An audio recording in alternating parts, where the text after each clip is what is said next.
CDC guidance that states that vaccinated individuals don't have to wear masks indoors or outdoors anymore unless required. There's obviously been a lot of celebration after this guidance was released, but also a lot of concern from various groups of people. Do you feel that this guidance adequately took into account some of the more vulnerable people in our population, whether the immunocompromised or people who might not be able to get vaccinations yet, given that it relies mostly on an honor system?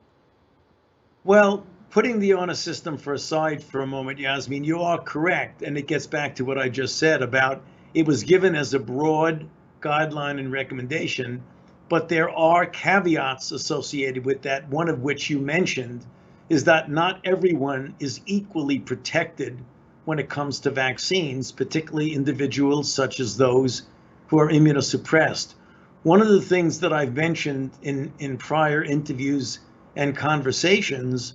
is that one of, I believe, the perhaps understandable misunderstanding about the guidelines from the CDC, which says that if you are fully vaccinated, that you should feel protected and you be able to have a high degree of effectiveness in avoiding infection, not only outdoors without a mask,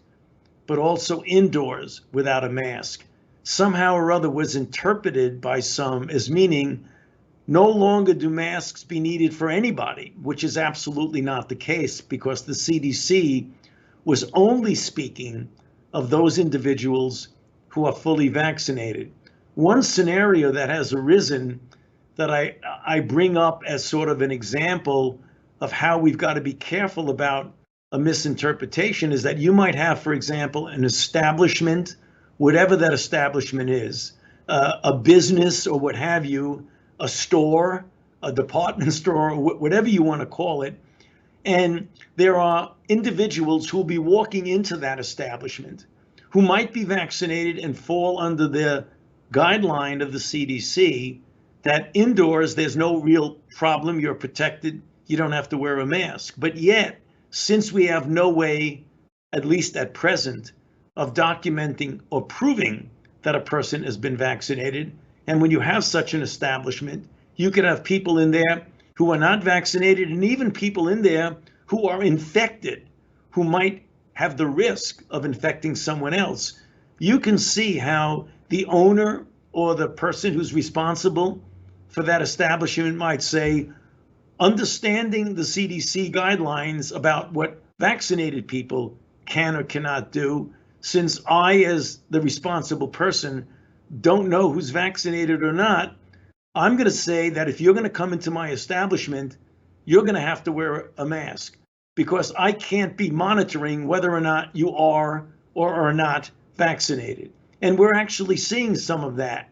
And what we're going to be seeing also, and I think this is very clear because we're already seeing examples of it, there are going to be certain organizations, certain institutions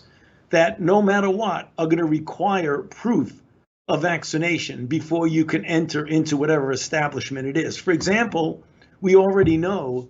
there are certain colleges and universities which are saying if you want to come on campus for in-person learning, you have to have proof that you're vaccinated. There are going to be cruise ships that are doing the same things. And it is likely that certain airlines might also do that. So notwithstanding guidelines from the CDC, there are going to be a situation where there are going to be requirements. It's not going to be centrally mandated from the federal government, but almost certainly individual organizations are going to want to require proof of vaccination before they allow people to come into their establishment without having to wear a mask.